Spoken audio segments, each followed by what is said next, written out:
जिल्हाधिकारी बबनदादा शिंदे, विधिमंडळातील माझे सहकारी रामहरी रुपनवरजी, दीपक साळुंखे, विनायकराव पाटील, माजी आमदार प्रकाशराव पाटील, फत्तेसिंह माने पाटील, हिंदूराव सदाशिवराव माने पाटील, शशिकांत माने पाटील, राजाभाऊ खिलारे, डॉक्टर रामदासजी देशमुख, सुरेश पालवे, पांडुरंगभाऊ देशमुख, नानासाहेब काळे, शंकरराव देशमुख, संजयराव पाटील गाडणेकर, ॲडव्होकेट अप्पासाहेब वाघमोडे, सुभाषराव गुळवे, रमेश पाटील, किरण साठे, ज्ञानदेव खंडागळे, सुखदेव तात्या सोनवणे, मदन माने देशमुख, रघुनाथ अण्णा कवितके, संदीप माने देशमुख, सुरेश टिळे, विक्रांत माने, डी के पवार, बांदास पाटील, आबा वाघमारे, अप्पा करचे, ॲडव्होकेट अविनाश काले, अक्षय भांड, राजाभाऊ हिवरकर, रावसाहेब पाटील, माणिक बापू वाघमारे, बांदास पाटील, साहेबराव देशमुख, भीमराव भुसनर, विशेषतः ज्यांच्या प्रचाराच्या निमित्तानं मी आपल्या सगळ्यांना भेटण्याच्या करता आलोय ते काँग्रेस, राष्ट्रवादी काँग्रेस, RPIचे अनेक गट, स्वाभिमानी शेतकरी संघटना, शेतकरी कामगार पक्ष, दलित पॅंथर अशा सर्व मित्र पक्षांचे वतीनं उभे असलेले माढा लोकसभा मतदारसंघाचे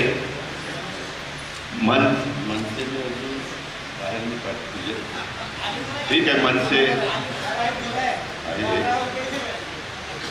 मनसे या सगळ्यांनी मिळून ज्यांना पाठिंबा दिलेला आहे ते आपल्या सगळ्यांचे लोकप्रिय उमेदवार संजय मामा शिंदे, सर्व माझ्या माळशिरस तालुक्यातून आजूबाजूच्या परिसरातून आलेले मतदार बंधू भगिनी, कार्यकर्ते, पत्रकार मित्र आणि माझ्या तरुण मित्रांना जरा उशीर झाल्याबद्दल सुरुवातीलाच दिलगिरी व्यक्त करतो, पण आज मी सगळ्यांची भाषणं ऐकत होतो. उद्याच्याला आपलं नवीन वर्ष मराठी सुरू होतंय, गुढीपाडवा आहे उद्या.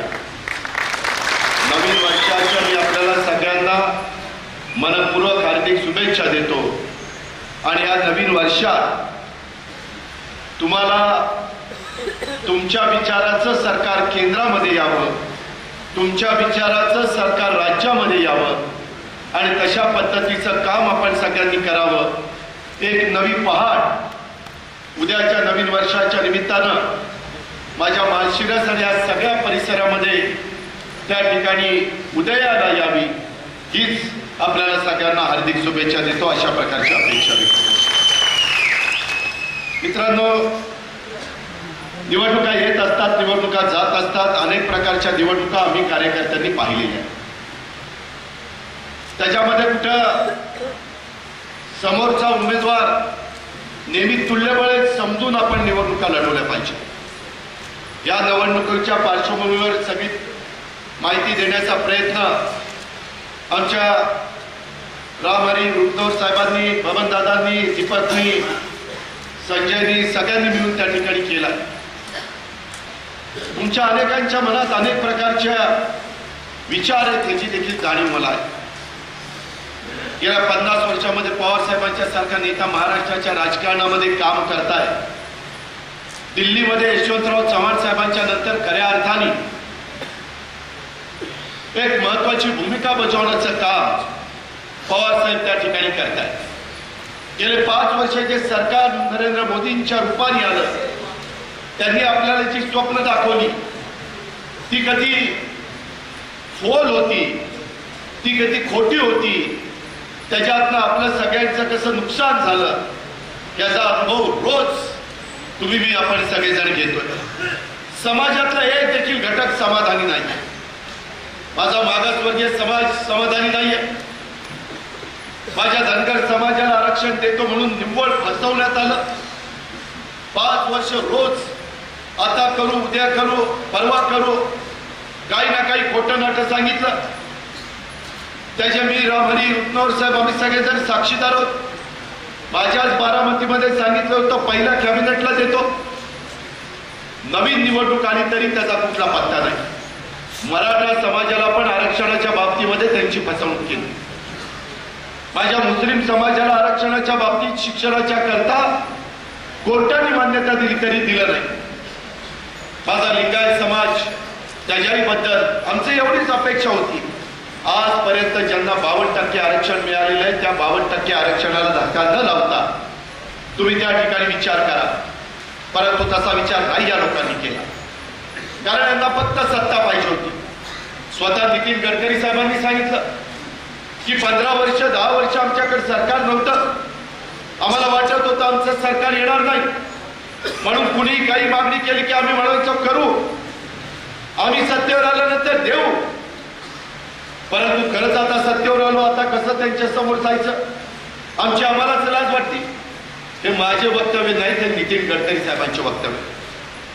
ही अवस्था आहे. आज देशातला 125 कोटी समाज कशा पद्धतीचं जीवन जगतोय.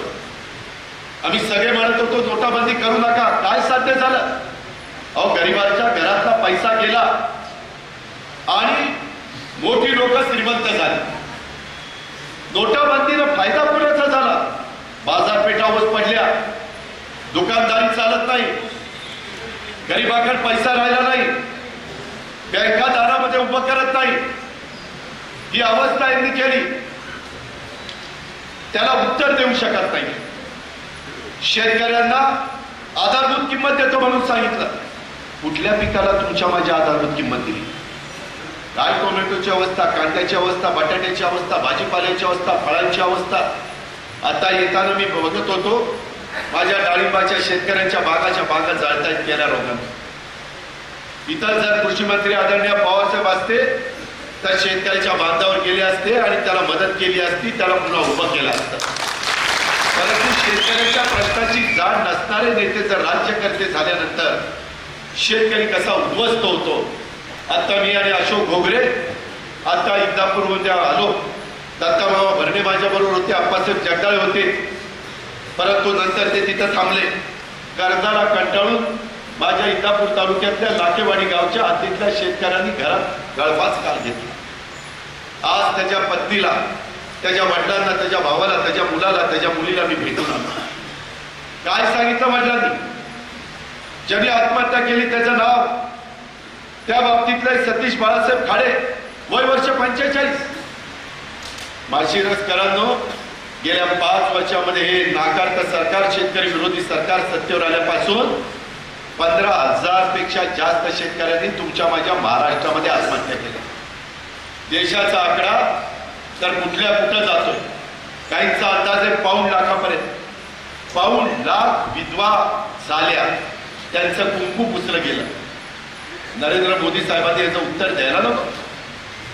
काय अवस्था आहे त्या भगिनींची, काय अवस्था आहे या सतीश खाडे याच्या पत्नीची, काय चूक होती? 7.5 एकर त्याला 2 भावांना वडिलांना मिळून जमीन, ऊस लावला, पाणी नाही म्हणून जळून गेला. डाळिंब लावलं, ते जळून गेलं. पीक कर्ज काढलं, 31 मार्चला पीक कर्ज फेडू शकला नाही. मी जी पुणे जिल्हा मध्यवर्ती सहकारी बँक चालवतो, 31 मार्चला परतफेड केली तर 0% व्याज मी लावतो. 0%. शेतकऱ्यांच्या पीक कर्जाला नदीच्या पलीकडे या 0% व्याज आहे. फक्त वेळेमध्ये परतफेड केली पाहिजे. त्याने मध्य मुदतीचं कर्ज काढलं, तेही पिटलं नाही. 7 लाख रुपये कर्ज आहे त्याच्या डोक्यावर. मी वडिलांना विचारलं, का कर्जमाफी झाली म्हणून सांगताय सरकार, काय झालं? म्हटले, दादा 1 रुपया आमचा कर्ज माफ झाला नाही. 1 रुपया, एक दमडा कर्जमाफी झाली नाही. किती फसवा लोकांना, इतके लाख शेतकऱ्यांना, इतके 1000 कोटी कर्जमाफी. किती लवाडासारखं बोला, कुठं फेडाले पाप? हा जाब विचारण्याची संधी उद्याच्या 23 तारखेच्या निवडणुकीच्या निमित्तानं बाबांना आलेली. त्याच्यामध्ये जातीचा, पातीचा, नात्याचा, गोत्याचा विचार कृपा करू नका. बरंच काही पाणी वाहून गेलंय. माळशिरस तालुक्यामध्ये राहून वाहिलंय, माझ्या सोलापूर जिल्ह्यामध्ये वाहिलंय. साहेबांना कुणी काय कमी केलं? साहेबांनी प्रत्येकाला दिलं, भरभरून दिलं. जवळचा का लांबचा हे पाहिलं नाही. आज मात्र एक सरकार आलेलं काय करतंय? बेरोजगारी माझ्या मुलांची, मुलींची 2 कोटी युवकांना नोकऱ्या देणार होत्या, 10 कोटी युवकांना नोकऱ्या मिळायला पाहिजे होत्या. माळशिरसकरांनो, गेल्या 5 वर्षामध्ये देशातले 3 कोटी आपल्या काळामध्ये ज्या नोकऱ्या लागल्या त्या गेल्या. कामगार नेत्यांना विचारा, तुमच्या भागातले कारखाने कशा पद्धतीने चाललेत बघा. मगाशी कोणी सांगितलं, काही लोकांना बँकाही चालवता आल्या, पतसंस्था चालवता आल्या नाही, सहकारी साखर कारखाने चालवता आले नाही, अहो स्वतःचे खाजगी कारखाने देखील चालवता आले नाही. अरे ज्याच्या अंगात धमक असते, ताकद असते, तो कारखाना चालू शकतो. तुमच्या अंगात धमकच नाही, कशाचे कारखाने? लाट पाणी तिथं पाणी काढण्याची धमक ही तुमच्यामध्ये नाहीये. आणि म्हणून ही अवस्था या तालुक्याची तुम्ही लोकांनी केली. त्याचा विचार करा. मी आपल्याला स्पष्टपणे सांगतो, निवडणुका येत असतात, निवडणुका जात असतात, परंतु मगाशी रुपनवर साहेबांनी काय सांगितलं, मला आता डी.के. पवार इथं बसले, महानंदचे व्हाईस चेअरमन. ते म्हणले, दादा संजय मामाच्या विरोधामध्ये जो उमेदवार फलटण तालुक्यातले उभे आहेत त्यांनी त्यांच्या स्वतःच्या खाजगी कारखान्याचं पेमेंट किती डिसेंबर पासून दिलं नाही. तुम्ही काय कसे उमेदवार दिले? जो स्वतःच्या कारखान्यामध्ये कष्ट करून माझा शेतकरी ऊस घालतो, काबड कष्ट घेतो, रक्ताचं पाणी करतो आणि ऊस घातल्यानंतर तुम्ही पेमेंट करत नाही आणि तुम्ही मतं मागता. कोणत्या तोंडाने मतं मागता? इतर संजय मामा शिंदे बसले, त्यांच्या कारखान्याचं पै पेमेंट दिलेलं आहे, तेव्हा मतं मागायला. त्याची जाणीव आपण ठेवली पाहिजे. परंतु तशा प्रकारचं चित्र दिसत नाही. साहेबांनी सांगितलं, या सगळ्या गोष्टी होत असताना सध्याचं चित्र फार बिकट आहे. त्यांनी सांगितलं होतं शेतकऱ्यांना कर्जमाफी देतो, नाही दिली कर्जमाफी. स्वतः मोदी साहेबांनी सांगितलं होतं. उलट मोदी साहेबांनी तुमचा माझा पैसा काढून घेतला नोटाबंदीमुळं आणि तो पैसा कोणी पळवला? तो विजय मल्ल्या, नीरव मोदी, नितीश संदेसरा या सगळ्यांनी मेहुल चोक्सी हजारो कोटी रुपयाचा गंडा घातला. गेलेत आज परदेशामध्ये आयुष्य आरामाचं जीवन जगताय आणि आपण मात्र इथं कष्ट करतो. हे आजचे दिन आहेत का? तुम्ही डिझेल पेट्रोलच्या आमच्या किमती वाढवता, आमच्या आया बहिणीच्या गॅस सिलेंडरच्या किमती वाढवता, त्या थांबायला तयार नाहीये. तुमची आमच्या उसाला 3100 रुपये साखरेला दर देतो म्हणून सांगता. साखर कारखाने बबनदादा चालवतात, आम्ही लोक चालवतो. अहो 3100 रुपयाचं टेंडर देखील कुणी भरत नाही. 2 महिने झाले कुणी आमचं साखरेचं पोतं विकत घेईना. आम्ही मंत्र्यांना सांगतोय, मंत्री लक्ष देईना. त्यांना नुसता सत्ता पाहिजे, सत्तेतून पैसा पाहिजे. सगळ्यांचं लक्ष निवडणुकीकडे लागलंय. देशामध्ये दुष्काळ आहे, राज्यामध्ये दुष्काळ आहे, माझ्या माळशिरसमध्ये दुष्काळ आहे. आता माझ्या शेतकऱ्यांनी मला इथं आल्यानंतर निवेदन दिलं की अजित पवार, आमच्या इथं पिण्याच्या पाण्याचा टँकर त्या ठिकाणी सुरू करा.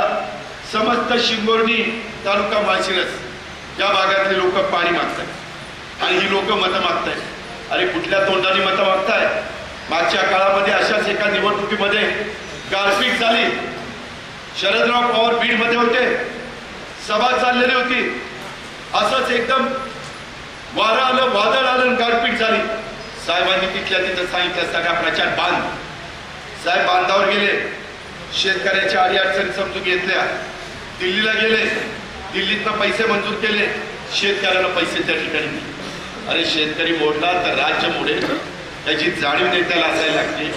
आताचे मात्र कुणाला टँकर आहे का, रोजगार हमीची कामं चाललीत का, त्याच्या संदर्भातल्या जनावरांच्या छावण्या सुरू झाल्यात का, टँकर खरोखरीच खेपा घालतो का, माझ्या जनावराला तिथं पाणी मिळतंय का? अहो काही मंत्री तर सांगतात तुमच्या इथं जनावराला पाणी चारा मिळत नसतं तर पाहुण्याकडे जनावर पाठवा. आणि शाणे आता पाहुण्याकडे पण दुष्काळ आहे तर काय करावं? डोकं आहे का नाही यांना? काय आपण बोलतो, काय करतो, जो तो उठतोय तो दमदाटी करतो. इथं तर एका मंत्र्याचं स्टेटमेंट वाचलं, संजय मामाला गद्दार म्हणला. अरे कोण कुणाला गद्दार म्हणते? संजय मामांनी तुमच्या पक्षात प्रवेश केला होता का? भाजपामध्ये प्रवेश केला नाही, त्यांनी त्याच्या ताकदीवर सदस्य निवडून आले. त्याच्यात त्यांनी काहींना बरोबर घेतलं, जिल्हा परिषदेचे अध्यक्ष झाले. गद्दार कसं म्हणतात? त्याच्यामध्ये पूर्वी ज्या पक्षात गेले त्या पक्षात आले आणि त्या पक्षाचं तिकीट घेतलं. त्याच्यामध्ये चूक काय केली? ज्या दावणीला मोठं झालं त्याच दावणीला परत आला ना. तुझं चुकलं काय? आणि खुशाली करतात म्हणते. मला तर काय कळलं नाही. आपण काय बरळतोय, काय बोलतोय, काय बोलावं, कसं बोलावं, काही नाही. त्यांच्यातले काही जण आमच्या शेतकऱ्याला साले म्हणताय. त्याच्यातले काही जण आमच्या मुलींना पळून देऊन तुमचं लग्न लावून देतो म्हणून सांगतात.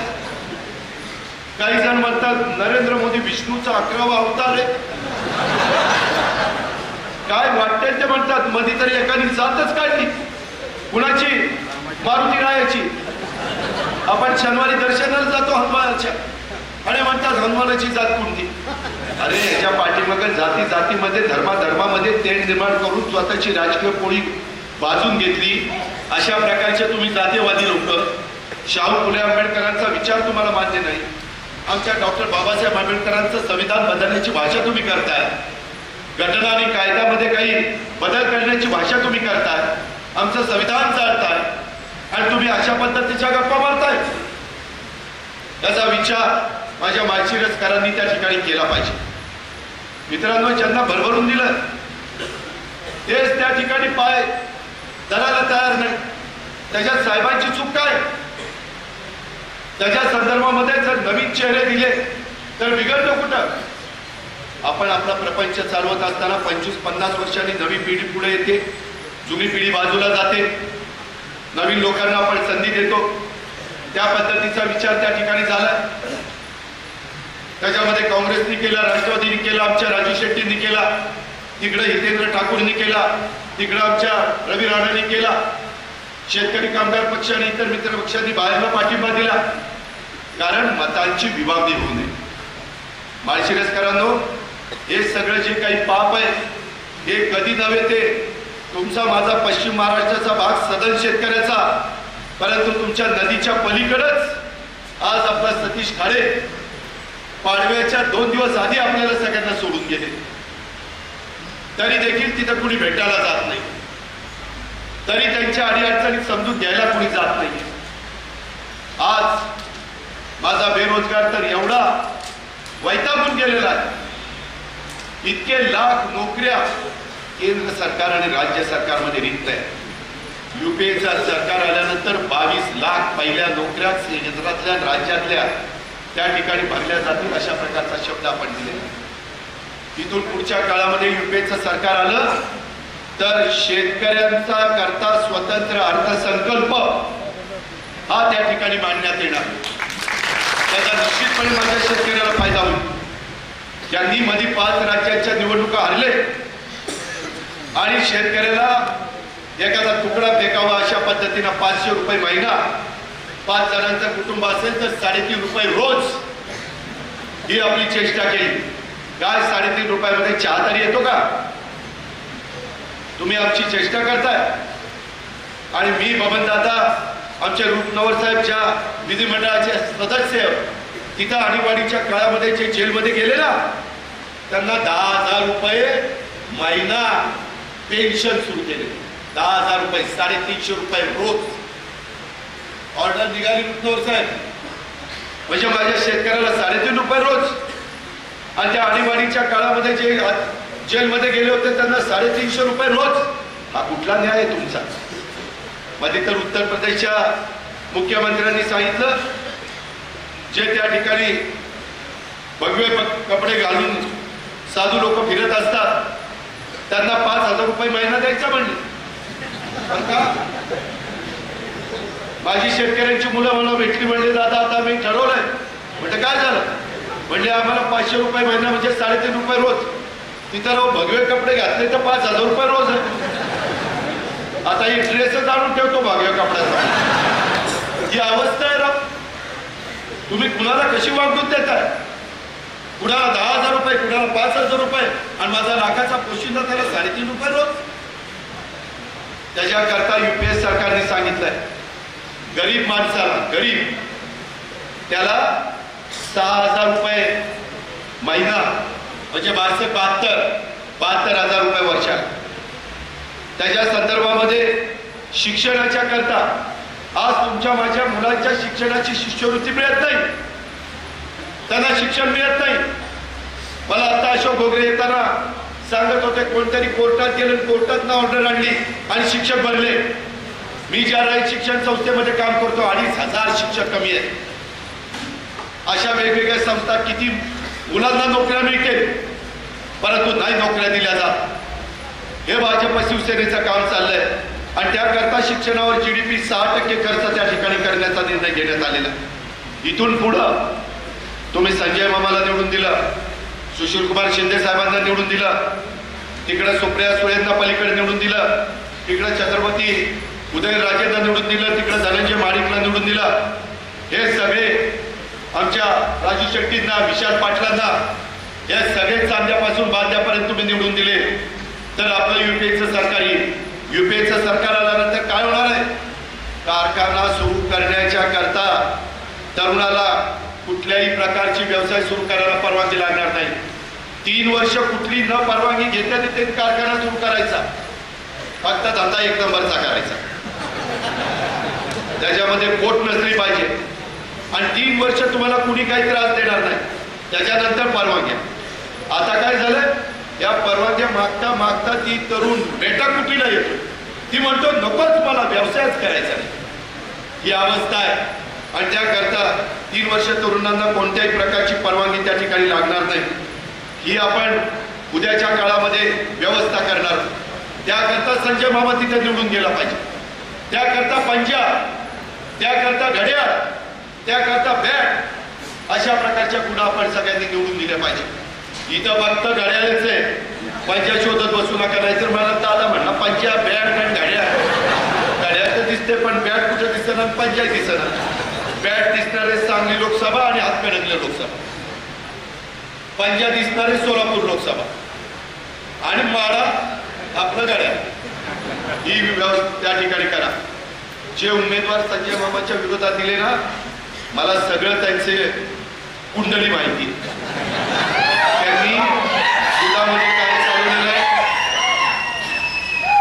साखर कारखान्यामध्ये काय चालवलेलं आहे तुम्हाला मी सांगतो. आज फलटण विधानसभा मतदारसंघामध्ये देखील आम्हाला लीड मिळणार आहे. ही माहिती मी नदीच्या पलीकडे, नदी ओलांडली की फलटण येते आणि फलटणला मी या त्या निमित्तानं नेहमी मदत केली. त्यांनी तिला विचारा तुम्हाला व्हाईस चेअरमन कुणी गेला, म्हणजे आपण सगळ्यांना उपयोग पडतो. मी तुम्हाला सांगायला आलोय, तुम्हाला फक्त मी बारामतीचा त्या ठिकाणी समजू नका. मी आज राज्यामध्ये त्या ठिकाणी काम करतोय. माळशिरसकरांनो, आज ज्यांनी ज्यांनी राष्ट्रवादी काँग्रेस पक्षामध्ये प्रवेश केला आहे त्यांचं मी सर्वांचं मनापासून स्वागत करतो. आणि मी ज्यावेळेस स्वागत करतो त्यावेळेस रात्री 12ला जर की अजित पवारला फोन केला ना, मी तुमच्या पाठीशी. तुम्ही फक्त तुमच्याकडनं चूक होऊन देऊ नका. तुम्ही योग्य वागा. तुम्ही योग्य वागत असताना कुणी जर तुम्हाला आरे केलं तर त्याला कार्य करायला आपण मागं पुढं बघायचं. ज्या गावच्या बोरी असतात त्याच गावच्या बावळे असतात, लक्षात ठेवा. तुम्ही लढायची हिंमत दाखवा. मी तुमच्या पाठीशी. संजय मामा उद्याच्याला खासदार म्हणून तुमच्या पाठीशी. आम्ही तुम्ही लढा आणि आम्ही कपडे सांभाळतो अशा प्रकारची अवलाद आमची नाही. माझी पाठीमागं मला माहिती इथला काय इतिहास होता. त्याच्या पाया पड, त्याच्या पाया पड, त्याच्या पाया पड. तुम्ही विचारा दीपा कामाला विचारा, संजय मामाला विचारा. माझ्या उपमुख्यमंत्र्याच्या बंगल्यात बाहेर पाठी होती, कुणी उपमुख्यमंत्र्याच्या पाया पडू नये बोर्ड लावला होता. जे कुणी माझ्या बंगल्यात आलं असेल त्यांना आठवत असेल. कशाला पाया पडायचं? आपण सगळी हाडा माणसाची माणसं, आपण आई बापाच्या पाया पडू आपण. परंतु शेवटी तुम्ही आम्ही कशा कोणतरी सगळे खासदार होऊ शकत नाही. कुणीतरी एखादाच खासदार होणार. रगत दीपक आम्हाला वाटत होतं खासदार व्हायचं, पण जागा एकच होती. त्याच्यामुळं मामाला संधी दिली, साहेबांनी निर्णय घेतला. इतरांनाही खासदार व्हावंसं वाटत होतं, मानवाल्यांना वाटत होतं, पलटणवाल्यांना वाटत होतं. मी त्यांची नावं घेत नाही, चुकीचं नाही. कुणाचं ध्येय असलं पाहिजे. जसं कुणाचं गावचं सरपंच व्हायचं असतं, कुणाचं सभापती व्हायचं असतं, कुणाचं जिल्हा परिषद तालुका पंचायतीचं सदस्य व्हायचं असतं, तसं कुणाचं खासदार आमदार व्हायचं असतं. ही पद्धत आहे.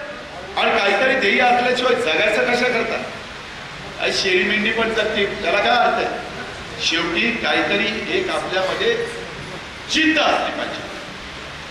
ती जिद्द तुम्ही मनाशी बाळगा. आज आपल्या समाजामध्ये फसवण्याचं काम केलं जातं जाणीवपूर्वक. त्या बाबतीमध्ये हे भाजप शिवसेनेवाले धनगर समाजाच्या संदर्भामध्ये समरावस्था निर्माण करतात. पवार साहेबांनी स्वतःच्या राजकीय जीवनामध्ये काम करत असताना रुपनवर साहेबांना आठवत असेल, एनटीचं आरक्षण शिवाजी बापू शेळके साहेब हयात असताना साहेबांनीच धनगर समाजाला दिलं की नाही? त्याच्यामुळे कितीतरी मुलं मुली इंजिनियर, डॉक्टर, वकील झाले की नाही? आता जे आरक्षण आहे ते आरक्षण केंद्र सरकार देऊ शकतं. केंद्र सरकार गल्लीपासून दिल्लीपर्यंत भाजप शिवसेनेचं सरकार होतं. दिलं का? नाही. काही थापा मारतात की आम्ही टाटा कंपनीला त्या ठिकाणी अहवाल सादर करायला सांगितला, 30चा अहवाल. काय अजून अहवाल आम्हाला दिलं? किती आंदोलन झाली? का फसवा? लबाडागडचा आवाज न जेवल्याशिवाय काही खरं नसतं, त्यातल्या प्रकारचं अवस्था.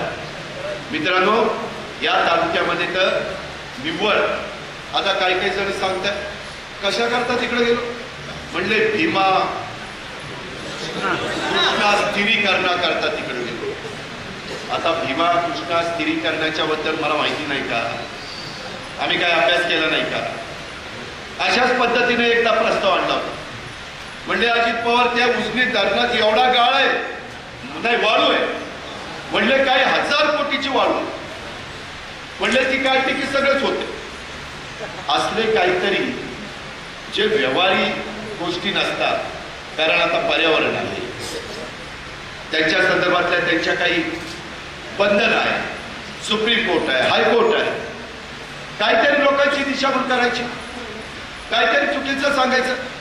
आता मला एका माझ्या सहकार्याने निवेदन दिलं आणि सांगितलं, दादा आमका फाटा नंबर त्या ठिकाणी सोडण्याची व्यवस्था करा. अरे आताचं जे सरकार तुम्ही लोकांनी केंद्रात राज्यात निवडून दिलंय ते सरकार शेतकरी विरोधी आहे.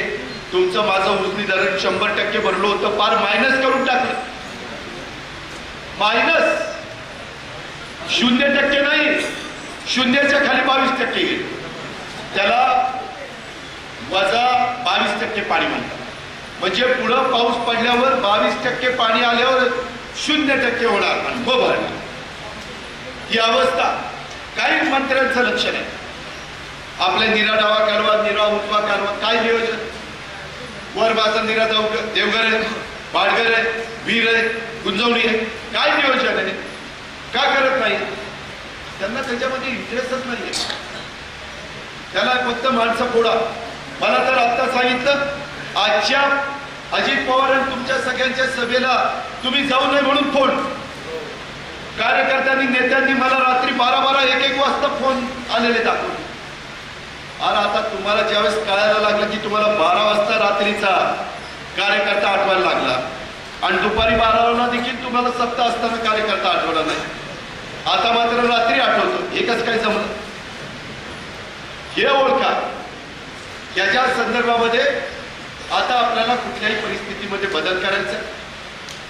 मी आपल्याला सगळ्यांना सांगतो, मागच्या 5 वर्षामध्ये जे खासदार म्हणून निवडून गेले असतील त्यांच्यापेक्षा उद्याच्या 5 वर्षामध्ये संजय मामा शिंदे तुमचं जास्त चांगल्या प्रकारे ते काम करण्याच्या करता राज्य स्तरावर जे प्रश्न असतील ते मी मामांच्या पाठीशी उभं राहून त्या ठिकाणी सोडले.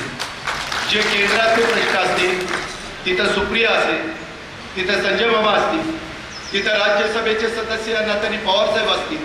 पवार साहेबांच्या शब्दाला आज दिल्लीमध्ये वजन आहे का नाही? त्यांच्या घरी पवार साहेबांच्या राहुल गांधी जाऊन चर्चा करतात ना, चंद्रबाबू नायडू साहेबांच्या घरी जातात, ममता बॅनर्जी साहेबांच्या घरी जातात, फारुख अब्दुल्ला साहेबांच्या घरी जातात. किती लोकांची नावं सांगू? अहो काय काय तर आपले लीडर असे त्यांना शेजारच्याला बोलवलं तरी शेजारचा म्हणतो चल या घरी आम्ही नाही येणार. आणि आपला नेता कसा आहे, देशातले दिग्गज नेते पवार साहेबांच्याकडे, केजरीवाल, अरविंद केजरीवाल ते पण, कारण कुठेतरी पवार साहेबांनी स्वतःच्या कष्टाने, स्वतःच्या मेहनतीने, स्वतःच्या कर्तृत्वाने या सगळ्या गोष्टी केलेल्या आहेत, त्याची जाणीव ठेवा. हे सगळ्यांना जमत नाही. ही दैवी देणगी काही काही ठराविक लोकांना असती, जी महाराष्ट्रामध्ये यशवंतराव चव्हाण साहेबांना होती, जी वसंतराव दादा पाटलांना होती, जी वसंतराव नाईकांना होती, ती पवार साहेबांना मी त्यांचा पुतण्या म्हणून सांगत नाही, मी उघड्या डोळ्यांनी हे सगळं बघतो. माणूस पारखण्याची पवार साहेबांना निश्चितपणे जाणीव आहे. साहेब त्या गोष्टी ओळखतात, कोण योग्य आहे. साहेब सगळ्यांच्या करता उपलब्ध असतात. आता देखील मामांना तिकीट देत असताना बाकीच्यांचं स्वागत आम्ही लोक करतो. मामाच्या स्वागताला पवार साहेब स्वतः गोविंद बागेमध्ये होते. मामाचे स्वागत ही आपल्याच घरातला एक मुलगा बाजूला गेला होता, आता तो पुन्हा योग्य पद्धतीने आला. आणि हेच नेमकं काही भाजप शिवसेनेच्या नेत्यांना खुंटतंय, हेच त्यांना पटत नाही. काही लोक आता तिकडे चालली. मला एकाने सांगितलं, एकाने भाषणामध्ये सांगितलं, शेतकऱ्यांच्या हितासाठी भाजपमध्ये त्या ठिकाणी चाललं. कसलं शेतकऱ्याचं हित? याचा खासगी आणि याचा सहकारी कारखाना अडचणीत आलाय, त्याला पाहिजे सांगा. मी त्याला फोन केला, अरे म्हणलं मी ऊर्जा मंत्री असताना एका रात्री तुझं काम केलं होतं नव्हतं? म्हणलं दादा केलं होतं. म्हणलं मी त्यावेळेस विचारलं तू कुठल्या पक्षाचा आहे, गटाचा आहे, तटाचा आहे? शेतकऱ्यांच्या करता कारखाना काढतो मी, केलं. मी उपकार नाही केले, शेतकऱ्यांच्या करता केलं, कारण मी पण शेतकरी माझी जात आहे, त्याच्यामुळे मी त्या ठिकाणी केलं. म्हणलं आता काय सर? म्हणलं दादा खाजगी कारखानाही अडचणीत आला आणि सहकारी कारखाना पण अडचणीत आला, आणि यांनी सांगितलं तुम्ही आमच्याकडे आल्यानंतर आम्ही तुम्हाला हे मंजूर करून देऊ. काही फुकटचं होणार नाही, बँकेचंच मंजूर करून देणार. मित्रांनो, MSC बँक अनेक वर्ष मी स्वतः चेअरमन पण होतो, चालवत होतो. मी कधी विरोधक असो, सत्ताधारी असो, माझ्या गटाचा असो, माझ्या पक्षाचा असो किंवा दुसऱ्या पक्षाचा असो, त्याची जर मागणी योग्य असेल तर आम्ही त्यांना त्या ठिकाणी मदतच केली. आज देखील ज्या पुणे जिल्हा मध्यवर्ती सहकारी बँकेचं मी नेतृत्व करतो, 31 मार्चच्या ढोबळ नफा किती झाला माहिती? 240 कोटी रुपये माझ्या बँकेचा ढोबळ नफा झाला. 240 कोटी. आता त्याच्यातनं NPA जाईल, कारण आम्ही काही तिथल्या कारखान्यांना कर्ज दिलेलं आहे. तिथंही तुमच्यासारखंच अडचण आहे. आम्ही शेजारी दौंड तालुक्यातल्या एका कारखान्याला कर्ज दिले, ते सगळे NPA झाले. अक्षरशः त्या भाजपवाल्यांनी जे उमेदवार काढलेत ना, ज्यांना स्वतःचे कारखाने न चालवता आले, कर्जबाजारी केले, लोकांची पेमेंट ठरवून थकवली आणि त्यांना तिकीट दिली.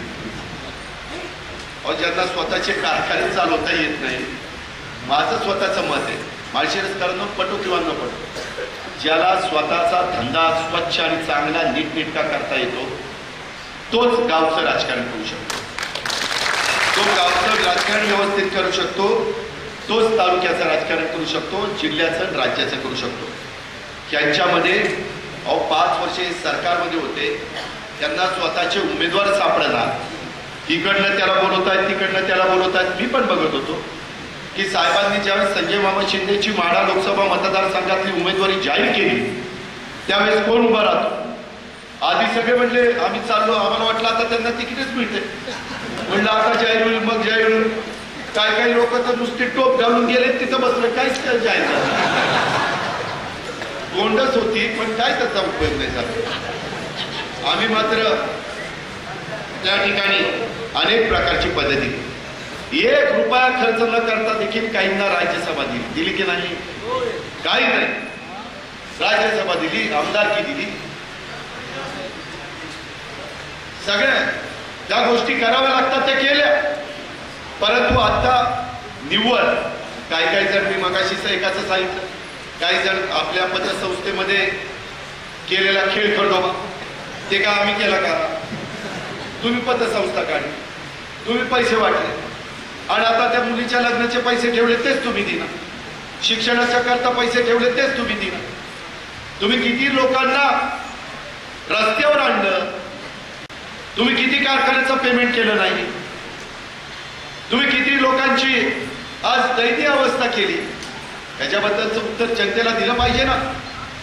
जर उद्या मी 30 वर्ष बारामती तालुक्याचं नेतृत्व करत असेल आणि नंतर माझ्याकडनं काही चुका झाल्या, तर जोपर्यंत जनता पार्टीशी तोपर्यंत ठीक, आणि नंतर चुका झाल्यानंतर जनतेला काही वाऱ्यावर सोडायचं. मी जनतेला उत्तर द्यायला नको. त्या माळशिरस तालुक्यामध्ये मी मध्ये बघितलं, आई जीव घालना आणि बाप भीक मागू देईना, अशा प्रकारची तुम्हा लोकांची अवस्था. तुम्ही आता काळजी करू नका, आई पण पोटभर जीव घालल आणि बाप पण त्या ठिकाणी तुम्हाला चांगल्या प्रकारचा योग्य रस्ता दाखवेल.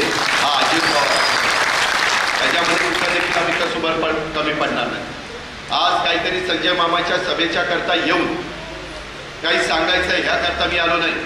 मधल्या काळामध्ये फतेसिंगराव माने पाटील, इंदुराव माने पाटील सगळेजण नेमके ते साहेबांना भेटायला गेले. मी पण तिथं गेलो. साहेबांनी मलाही सांगितलं, साहेब म्हणले की अजित हे मोठ्या विश्वासाने आपल्याकडे येत आहे. माझं तर लक्ष त्यांच्या सगळ्यांच्याकडे राहीलच, परंतु मी कधी दिल्लीमध्ये कामामध्ये अडकून पडलो तर तू त्यांच्याकडे लक्ष द्यायचं, तुम्ही सगळ्यांनी त्यांना मदत करायची, अशा पद्धतीची ताकीद आदरणीय पवार साहेबांनी मला केली. शेवटी साहेब पण आमचं दैवत आहे. साहेब सांगतील ते आम्ही ऐकणारच, याची जाणीव आपण सगळ्यांनी ठेवा. त्यामुळं तुम्ही पाठीमागच्या काळामध्ये तुम्हाला आठवत असेल, त्याच्यामध्ये वेगवेगळ्या प्रकारे काही गोष्टी त्या ठिकाणी होत होत्या. पाठीमागं बऱ्याच दिवसापूर्वी वेगवेगळ्या घटना घडत असताना आपण सगळ्यांनी ते अनुभवलेलं. त्याच्यामध्ये एक गोष्ट एका भागामध्ये घडली होती, त्याच्यामध्ये एक चित्रपट पण येऊन गेला होता. तुम्ही एवढंच, तुम्हाला कुठली अडचण आली, तुम्हाला इथल्या राजकीय गुलामगिरीतनं मुक्त करण्याच्या करता मी आलेलो आहे. तुम्ही दबावाला, तुम्ही कुठल्याही बळीला तुम्ही तिथं पडू नका. तुम्हाला जर माझी काही गरज लागली तर माझा तिकडनं आवाज येईल, मैं हूं ना, एवढं. तुम्ही कुठल्याही काही काळजी करू नका. तुम्हाला खरोखरीच मी मदत करेन. माझ्या तालुक्यामध्ये तुम्ही येऊन पहा. माझ्या विरोधकांना देखील माझी केंद्रातलं सरकार, राज्यातलं सरकार, जिल्हा परिषद, तालुका पंचायत, नगरपालिका, महानगरपालिका सगळं माझ्याकडं एकेकाळी असायचं, पण मी माझ्या विरोधकांना कधी त्रास दिला नाही. तुम्ही कोणीही येऊन, तुमचा जर कोणी पाहुणा रावळा असला, अनेक लोकांचे पाहुणे, आत्ता मला कोणीतरी सांगितलं मदनराव देवकर त्यांचे पाहुणे इथं बसलेले, तुम्ही कुणालाही विचारा. मगाशी रुपनवर साहेबांनी सांगितलं, तुम्हाला माहिती आहे नाना देवकाते पाठीमागच्या तरुणपणामध्ये एकेकाळी माझ्या विरोधात होता. नाना देवकाते मदन देवकातेचीच फाईट झालेली होती, परंतु नंतर नानाला लक्षात आलं, नानाचा मतदारसंघ निरावागच राखीव झाला.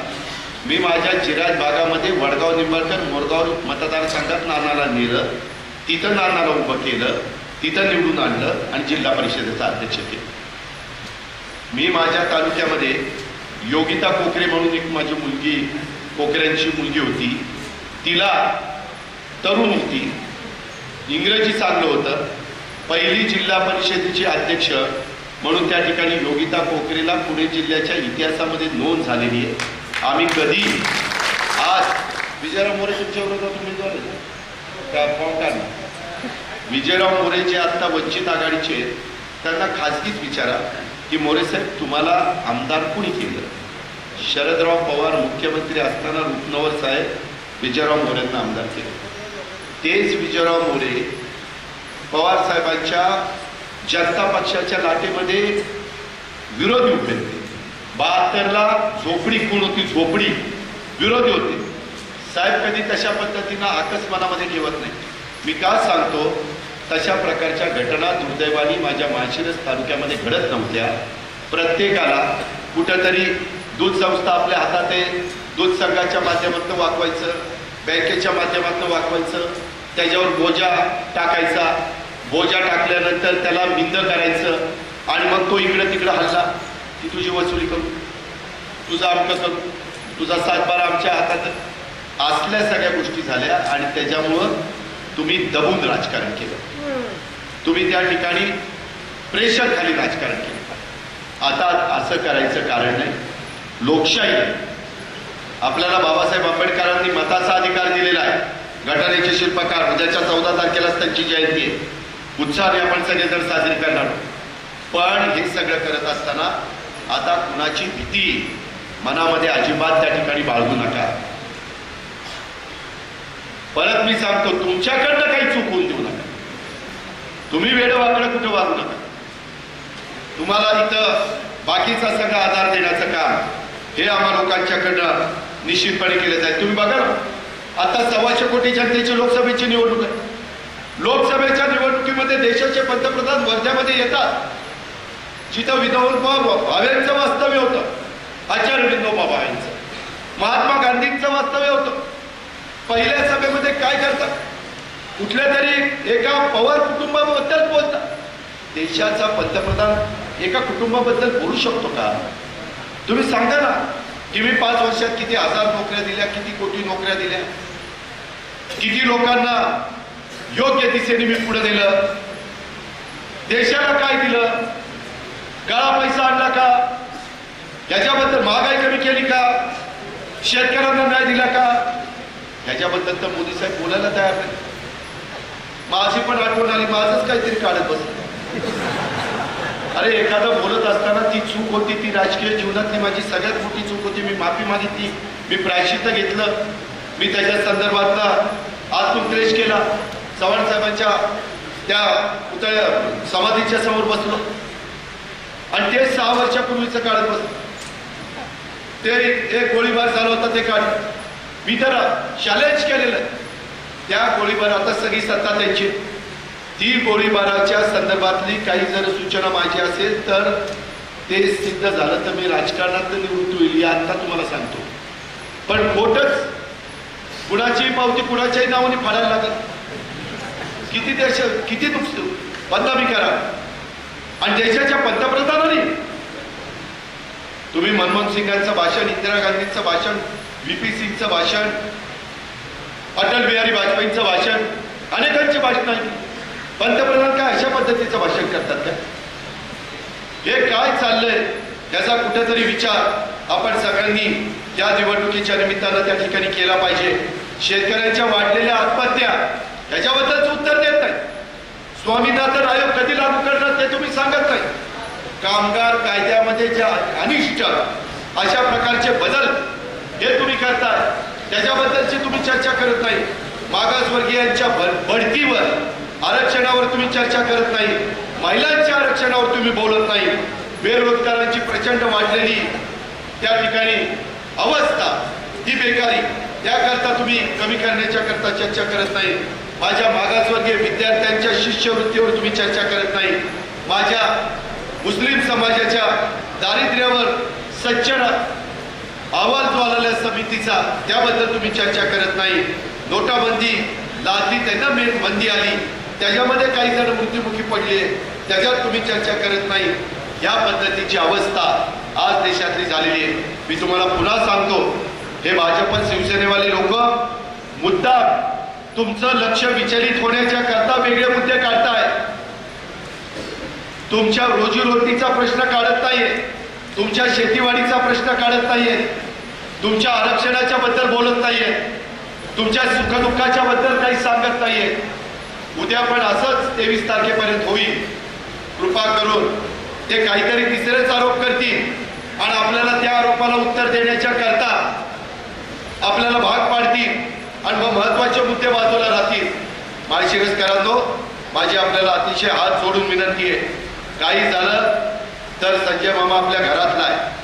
संजय मामा गरिबीतनं पुढे आलेला आहे. संजय मामाला जिल्हा परिषदेचा अध्यक्ष या नात्याने अनुभव आहे, बँकेमध्ये डायरेक्टर या नात्याने अनुभव आहे. त्याने त्या ठिकाणी माढामध्ये, करमाळ्यामध्ये चांगल्या प्रकारचं काम केलेलं आहे.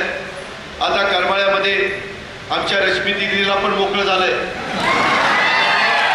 करमाळ्याचं लीड पण मोठं असणार आहे. माझं माढा लोकसभा, माढा विधानसभाचं पण लीड मोठं असणार आहे. दीपक आबा आपले राहिलेले केस जातील. माझ्या सांगोल्यामध्ये पण मला लीड पाहिजे. आबासाहेब देशमुखांनी मला शब्द दिलाय. स्वतः गणपतराव देशमुखांनी सांगितलंय.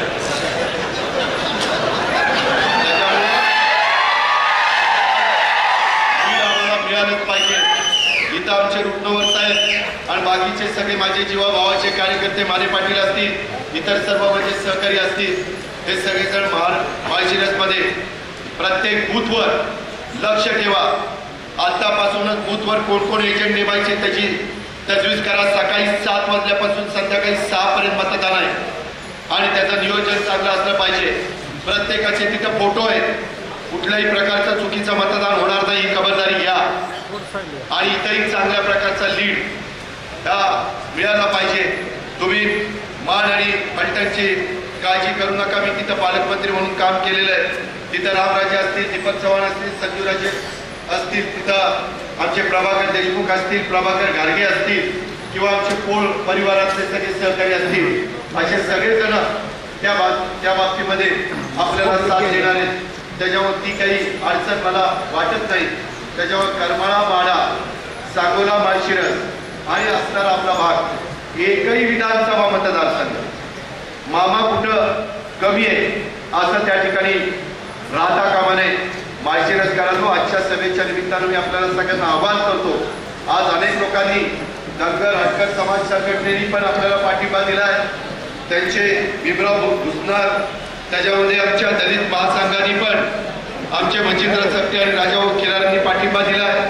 आता आमच्या दलित प्रांतांचे सुखदेव काका सोनवणे यांनी पण पाठिंबा दिलाय. या सगळ्यांची आपल्याला मदत आहे. कुठं गाफील राहू नका, गाळ राहू नका, हलक्या कानाचं राहू नका. अफवा उठवल्या जातील. इथं एक गट कुठलं ही गेला काही त्याच्यावर विश्वास ठेवू नका. आपण आपली जबाबदारी चोख पार पाडा. उद्याच्या काळामध्ये संजय मामा इथं खासदार झाल्यानंतर फक्त तुमच्याकडं संजय मामा एकटाच लक्ष देणार नाही. संजय मामाच्या जोडीला आम्ही देखील तुमच्याकडं मनापासून लक्ष देऊ अशा प्रकारचा शब्द माझ्या मागच्या